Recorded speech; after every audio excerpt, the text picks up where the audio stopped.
밤은 누구에게나 찾아오죠. 모든 밤이 똑같은 무게로 매일매일 그렇게 우리에게 다가오는 것은 아니지만 어떤 밤은 그 하루를 정리하고 저무는 그런 평범한 시간일 수 있지만 또 어떤 밤은요, 내 존재 자체를 삼켜버릴 듯한 그러한 무거운 어두움이 우리를 찾아오는 그러한 두려움으로 다가오는 시간도 있습니다. 철학적인 의미에서 밤이라는 것, 우리가 평소에 의지하고 있던 우리의 모든 줄들을 이제는 놓아버리는 그러한 시간, 그러한 모든 줄들이 끊어지며 오직 하나님 앞에 우리가 벌거벗은 모습으로 서게 되는 그 진실의 시간이라 그렇게 여길 수도 있습니다. 오늘 본문 속의 야복나루 앞에서요,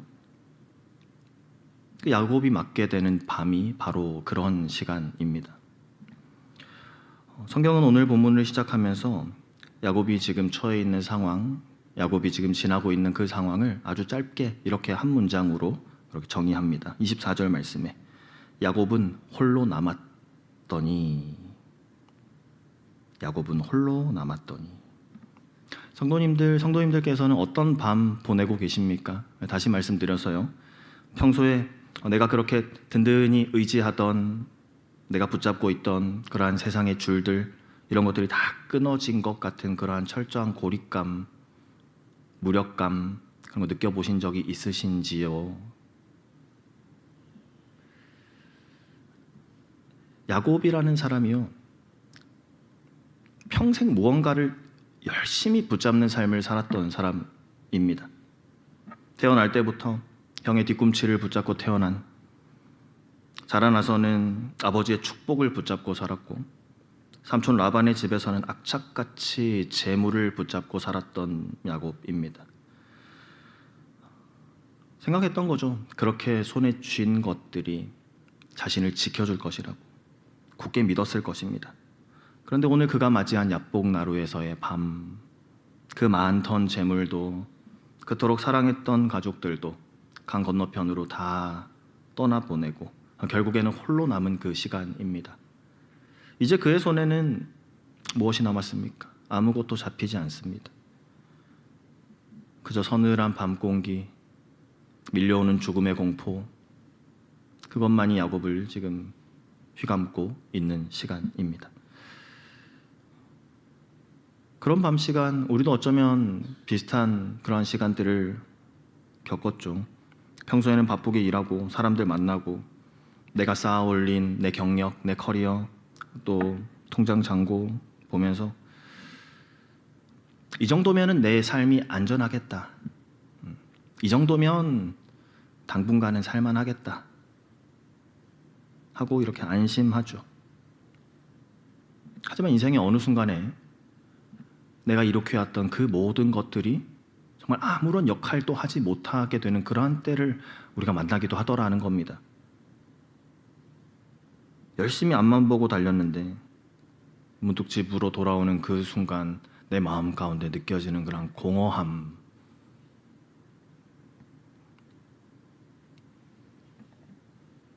겉으로는 아무 문제 없어 보이지만 속으로는 시커멓게 타들어가는 듯한 그러한 남모를 외로움들, 그런 순간 우리가 만나게 되는 야복나루에서의 밤이다, 그렇게 생각할 수 있겠습니다. 이 세상의 조건들, 우리가 이렇게 놓은 것들요, 우리가 쌓아놓은 그 모든 것들요, 이거 다 제해버리고 이러한 조건들을 다 걷어내고 났을 때 결국에 남는 나라는 사람은 누구인가 라는 겁니다. 나는 지금 무엇을 의지하면서 살아가고 있는가? 인생의 밤은 그런 질문 앞에 우리가 독대하는 시간이죠. 이런 질문이 들 때 심각하게 고민해 봐야 합니다. 그렇죠? 그 속에서 답을 찾기도 해야죠. 하지만 우리가 이 가운데에서 낙심하지 말 것은 이 지독한 고립의 밤이 하나님이 결코 우리를 버린 시간이 아니다라는 사실입니다.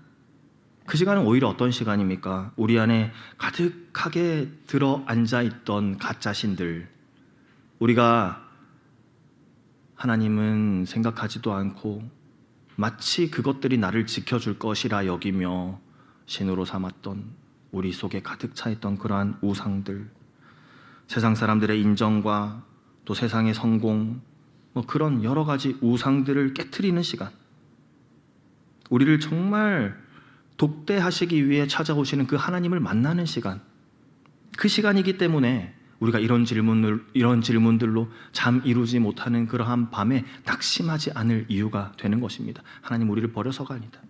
그렇게 우리를 외롭게 두시는 것이 아니라 오히려 그 조용한 시간, 내 주변에 아무것도 남지 않은 그때에 하나님께서 나를 찾아오셔서 나를 독대하기 원하시는 그 시간이구나, 하나님 나를 찾아오시는 시간이구나 라는 그러한 마음으로 우리가 낙심하지 않는 것이죠. 야곱이 마주했던 그 절대 절망의 밤, 그 밤을 하나님께서는 거룩한 시간으로 바꾸십니다. 하나님께서 개입하셔서 그 시간을 거룩하게 만드십니다. 이 시간 말씀 살펴보는 가운데 그 야곱의 씨름의 현장 속에서 하나님께서 어떤 모습으로 찾아와 어떤 은혜를 주시는지 그 은혜를 발견하게 하는 시간이 오늘 이 시간 되기를 소망합니다. 야곱의 인생을 한 단어로 표현해보면 결핍이었다, 그렇게 이야기할 수 있습니다. 그 부족함을 채우기 위한 처절한 질주였다, 그렇게 표현할 수 있습니다. 야곱, 이름부터 속이는 자죠. 발 뒤꿈치를 잡는 자라는 뜻을 가지고 있는 야곱입니다.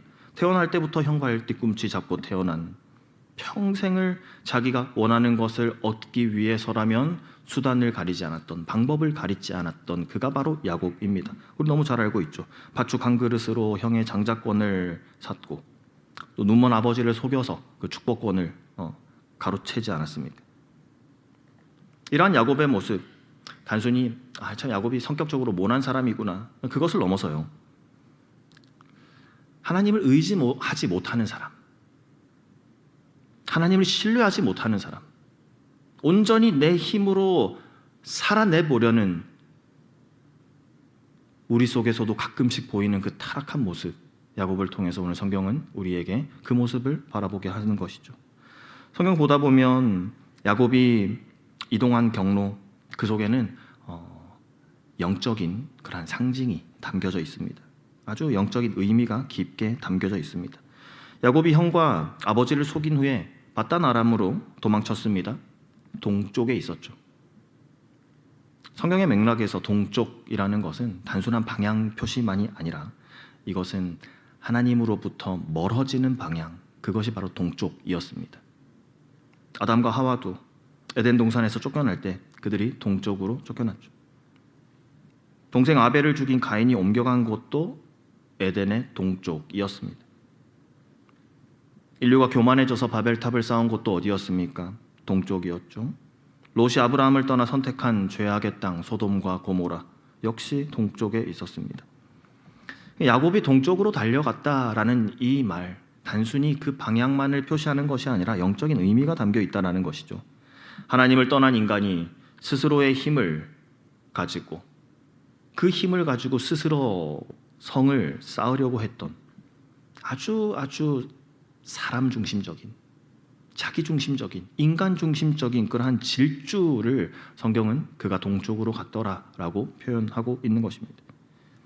야곱이 외삼촌 라반의 집에서 20년 동안요, 밤낮으로 눈붙일 겨를도 없이 일하면서 엄청난 부를 모았습니다. 자기의 지혜, 자기의 노력으로 자신의 인생을 아주 멋지게 경영할 수 있다라고 믿으면서 자기 신뢰, 자기 확신이라는 성벽을 매일매일 열심히 쌓아갔던 것이죠. 그런데 이러한 모습이 오늘을 살아가는 우리의 모습과 참 닮아 있더라는 것입니다. 우리도 우리의 힘의 근원이 되는 그 우리의 환도뼈, 의지한 채로 내 지식, 내 경험, 이런 것들로 내 인생에 닥쳐오는 위기들은 얼마든지 극복해낼 수 있다, 얼마든지 내 이러한 상황들 돌파해낼 수 있다라고 자부하며 그렇게 살아갈 때가 있더라는 거죠. 야곱이 외삼촌 라반이라는 그 또 다른 속이는 자를 만나서 그렇게 속임을 당하면서도 결국은 자기 꾀로 그 상황을 극복하고 거부가 되지 않았습니까? 그러면서 야곱은 증명했다라고 여겼을 겁니다. 그렇지, 내 능력이다, 내 지혜다, 이 상황을 내가 극복해냈노라라고 하면서 내가 가진 환도뼈가 얼마나 튼튼한지, 내 능력이 얼마나 대단한지 그것을 스스로 증명해내면서 그 긴 시간을 살아왔던 것입니다. 그런데 이 야곱의 가족이 다시 그 고향을 향해서 출발하게 될 때 성경은 아주 의미심장한 장면을 하나 보여줍니다. 야곱이 가장 사랑했던 아내 라헬이 친정아버지의 집안의 신상인 드라빔을 훔친 것이죠. 일종의 영적인 보험이었습니다. 어떤 생각이었을까요? 혹시라도 하나님께서 나를 돕지 않으실 때가 있게 된다면 그때를 대비해서 옛날에 믿던 신도 하나 정도는 챙겨두자라는 그러한 마음으로 이 드라빔을 챙겼던 것이죠. 라헬이 잘못했네가 아니라 우리는 하나님을 이런 식으로 대할 때가 있지 않는가, 우리가 한번 살펴봐야 합니다. 내가 계획을 다 세워뒀지만 혹시 실패할 때를 대비해서 하나님을 세워두는 것처럼 말이죠. 우리 착각하지 말아야 합니다. 하나님께서는 우리 인생의 자선책이 아니십니다. 하나님 그분 자체가 우리의 완전히 새로운 계획, 하나님 그분만이 우리의 온전한 계획이 되어야 할 줄 우리가 믿습니다. 이제 야곱은요, 다시 서쪽으로 갑니다. 약속의 땅으로 돌아가야만 합니다. 고향으로 돌아가는 이 발걸음, 사실은 이제는 하나님께로 돌이키는 그 회심의 걸음이었죠. 하나님께서 야곱이 약속의 땅에 들어가기 전에 이제 그를 다루기 시작하십니다. 그가 평생에 쌓아 올렸던 자기 신뢰의 그 성벽, 그것을 하나님께서 이제는 완전히 무너뜨리기로 작정을 하시고 야곱을 지금 그 장소로, 그 시간으로 이끌어 가고 계신 것입니다. 우리 또한 마찬가지요. 우리의 꾀가 한계에 부딪히게 되었을 때, 사방이 꽉 막힌 것 같은 그러한 어둠 속에 갇힌 것 같은 때, 그제서야 비로소 하나님의 주권적인 개입이 우리 삶 가운데 시작되는 것입니다. 내가 세운 왕국이 흔들리는 그 시간에, 그 밤에 하나님께서는 우리를 진정한 하나님의 백성다운 모습으로 빚어가시기 위해서 우리를 찾아오시는, 우리의 주인 되기 위해서, 우리를 하나님의 백성답게 만들기 위해 찾아오시는 그분이 바로 우리 하나님이신 줄 믿습니다. 하나님 절대 우리를 포기하지 않으십니다. 하나님 절대 우리가 그저 그런 세상 사람들과 같은 모습으로 이 땅 가운데 살아가도록 방치하지 않으시는 줄 우리가 믿습니다. 야곱은 지금 하나님을 떠났던 그 동쪽에서의 삶을 청산하고 하나님의 얼굴을 마주해야 하는 그 약복의 경계선 앞에 서 있습니다. 한 가지 생각해 볼 것은 야곱이 왜 그토록 에서의 축복을 훔치려고 했을까라는 겁니다. 어차피 금방 드러날 것이었는데요. 그 축복을 빼앗는다고 해서 아버지의 유산을 온전히 자신이 다 받게 될 것도 아니었는데 어찌 보면 참 무모한 그러한 짓을 왜 했을까요? 팀 켈러 목사님은 이 모습을 보면서 야곱이 그렇게 속임수를 써서라도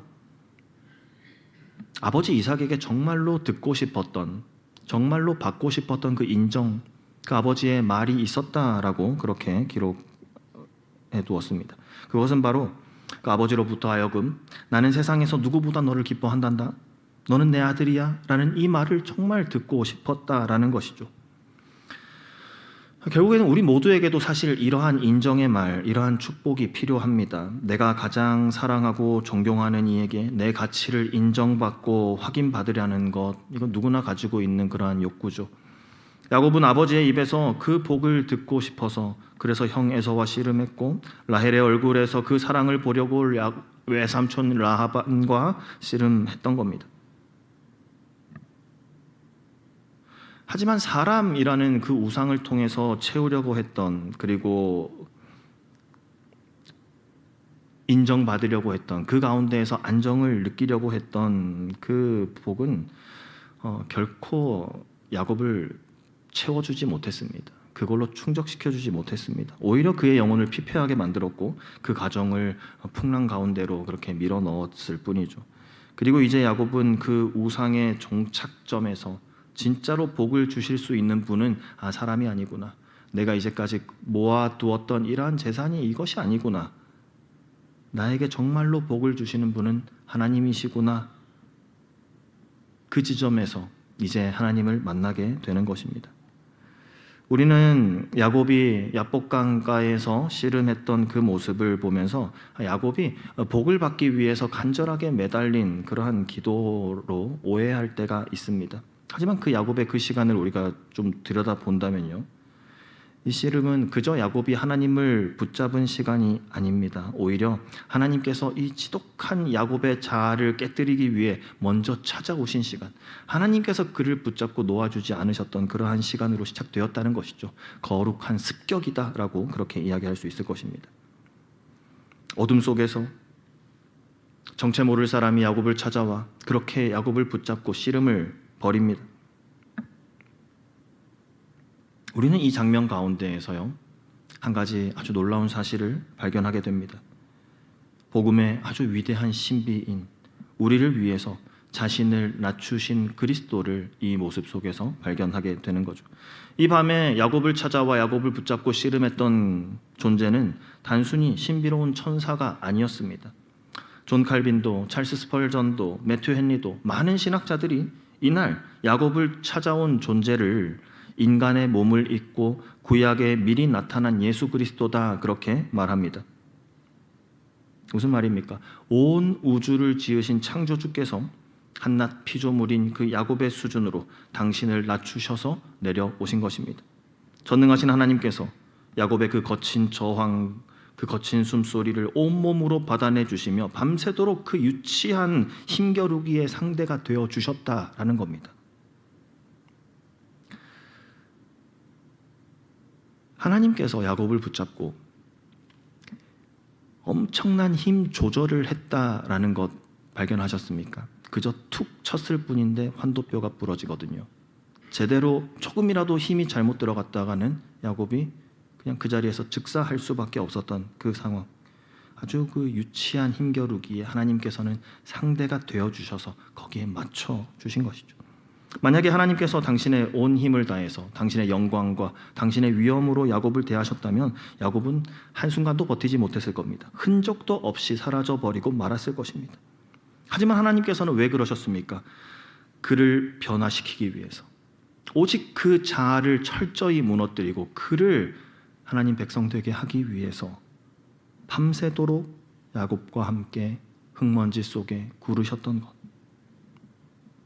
이것이 바로 훗날 예수님께서 우리를 구원하시기 위하여 이 땅에 인간으로 내려오신 그러한 낮아지심의 시작이었던 겁니다. 싸움이 시작되면서 야곱의 태도는 서서히 변해가기 시작합니다. 처음에는 그 상대를 이기려고, 넘어뜨리려고 그렇게 했던 싸움이었지만 환도뼈를 맞아 뼈가 어긋나 버린 후에 야곱은 비명처럼 고백하는 것이죠. 26절 말씀에 그가 이르되 날이 새려하니 나로 가게 하라. 야곱이 이르되 당신이 내게 축복하지 아니하면 가게 하지 아니하겠나이다. 이 장면을 호세아 12장 4절에서는 이렇게 증언합니다. 천사와 겨루어 이기고 울며 그에게 간구하였으며. 야곱이 이제는 힘으로 이기려고 하지 않았다는 겁니다. 이제 그는 울고 있습니다. 그저 매달려 있습니다. 그러고 말하는 것이죠. 주님, 저 주님 아니면 이제 한 걸음도 움직일 수 없습니다. 완전히 무너진 그 인간의 항복 선언이었던 겁니다. 야곱은 지금 하나님 앞에 이렇게 외치고 있는 거예요. 사실은 하나님, 제가 여태까지는 정말 지독하게도 바보였습니다. 평생 행복해지려고 복을 좀 받아보려고 아버지의 인정만을 쫓아다녔던 그 제가 야곱입니다. 라헬의 외모만 보며 살아왔던 제가 바로 야곱입니다. 그런데 하나님, 이제는 진짜 복은 하나님 안에 있다는 걸 제가 알게 되었습니다. 이제는 하나님께서 내게 복을 주시지 않는다면 절대로 보내드릴 수가 없습니다. 이러다가 제가 죽게 되어도 좋습니다. 하나님의 복이 없다면 내 인생은 아무것도 아닙니다. 라는 이 고백을 야곱은 지금 하나님께 매달려 울면서 그렇게 말하고 있는 것이죠. 하나님께서 야곱에게 지신 것, 이건 결코 하나님이 힘이 부족해서가 아닙니다. 야곱의 회개에, 그의 눈물에 하나님께서 기꺼이 져 주신 것이죠. 이렇게 하나님께서는 야곱을 패배시키심으로써 오히려 그를 진정한 승리자로 만드셨습니다. 씨름이 절정에 달했을 때 하나님께서는 야곱의 환도뼈를 치셨습니다. 환도뼈, 이 척추와 다리를 연결하는 아주 중요한 부위의 뼈입니다. 이게 튼튼하게 지탱하고 있어야 사람이 똑바로 서 있을 수 있고 걸어갈 수 있습니다. 몸의 중심이죠. 몸의 중심. 성경에서 이 환도뼈를 말한 것은 인간의 생명력 또 사람의 독립성 그리고 그의 힘의 뿌리가 되는 곳이었다. 가장 믿고 의지하는 곳이었다. 그런 의미를 또한 가지고 있었던 겁니다.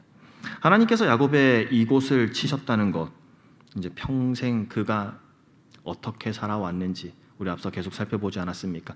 정말 자기중심적인 그 자기 신뢰의 뿌리를 꺾으신 것이죠.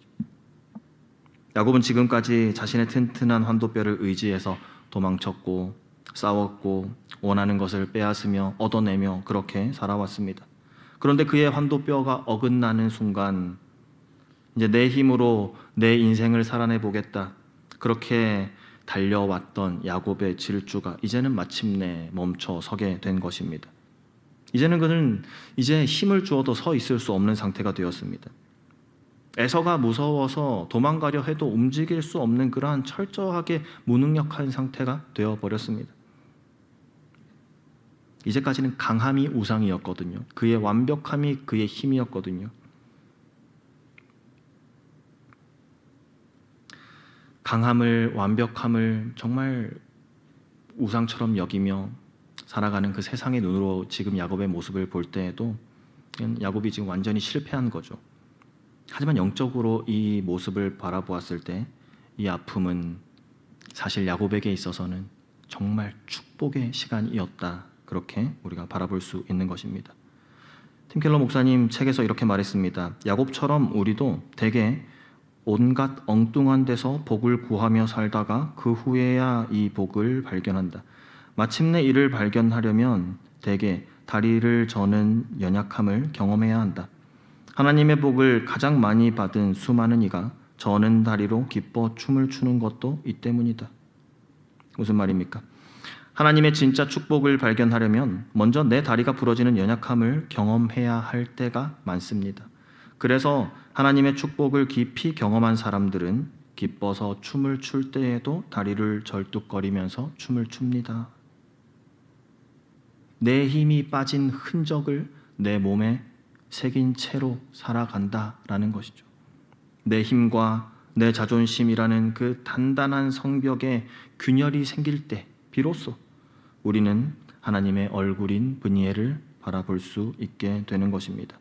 야곱은 지금까지 자신의 환도뼈의 힘으로 세상을 호령하며 그렇게 살아왔지만 이제는 환도뼈의 통증을 느끼며 하나님을 바라봅니다. 사랑하는 성도님들, 혹시 요즘 내 힘과 내 자부심의 근원이 무너져 내리는 듯한 그러한 아픔을 겪고 계시지는 않으십니까? 낙심하지 않으셨으면 좋겠습니다. 그 깨어지고 그 아픈 자리가 바로 하나님의 새로운 통치가 시작되는 그 은혜의 출발점 되게 하실 줄 믿습니다. 하나님, 저는 아무것도 할 수 없습니다 라는 이 나의 무능함을 고백하는 그 시간이 하나님의 전능하심이 우리의 삶에 개입하게 되는 가장 영광스러운 인생의 전환점 되게 하실 줄 믿습니다. 하나님의 축복은 우리의 온전함이 아니라 오히려 우리의 부서진 연약함 위에 새겨집니다. 자신의 모든 것을 십자가에서 찢고 부수어 우리에게 영원한 생명을 주신 예수 그리스도의 고난에서 이 깊이 있는 이 신비가 완성이 된 것이죠. 그렇기 때문에 우리가 인생 가운데 겪는 그러한 고난, 우리가 홀로 남겨진 것만 같은 그러한 외로움, 하나님이 나를 버리셨다는 증거가 아님을 우리가 꼭 명심해야겠습니다.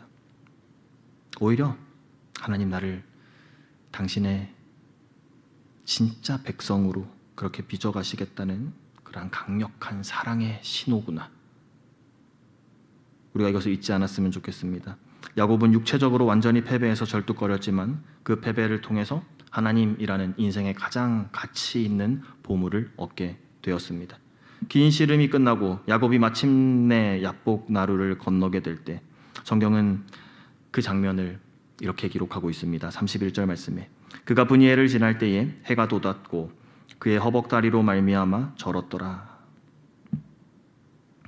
이 문장 안에 브니엘에서의 아침해, 그 찬란한 영광, 그리고 함께 존재하는 절뚝거림, 육체의 연약함 함께 들어있는 것이죠. 떠오르는 태양빛 등진 채 한 걸음 한 걸음 걸어가는, 아주 절뚝절뚝거리며 걸어가는 그 야곱의 모습, 세상의 눈으로 바라볼 때는 참 영락없는 패배자의 모습이지만, 하지만 영적인 눈으로 그것을 바라본다면요, 어떻게 바라볼 수 있을까요? 그 절뚝거림, 그가 살아계신 하나님의 얼굴을 진짜로 대면했다는 확실한 증거, 영광스러운 상처의 그 절뚝거림이었던 것입니다. 이제는 앞으로 야곱은 평생을 살아가면서요, 걸을 때마다 그 통증을 느끼면서 살아가야 할 겁니다. 그리고 이제는 내 다리의 힘이 아니라 하나님의 지팡이를 의지해야만 겨우겨우 걸어갈 수 있는 그러한 존재가 된 것입니다. 거룩해진다는 것, 옛사람의 옷을, 그 더러운 옷을 이제는 벗어버리고 예수님을 닮은 그 새 옷으로 갈아입는다라는 것이죠. 야곱은 이제까지 자신이 입고 있었던 그 속이는 자의 옷을 이제는 벗어 던진 겁니다. 그의 몸은 비록 상했습니다. 그리고 이제는 쩔뚝거리면서 평생을 살아가야 합니다. 하지만 이스라엘이라는 영광스러운 그 이름의 새 옷을 입었죠. 부러진 환도뼈의 그 상처 사이로 하나님의 찬란한 빛이 이제는 흘러 들어오기 시작한 겁니다.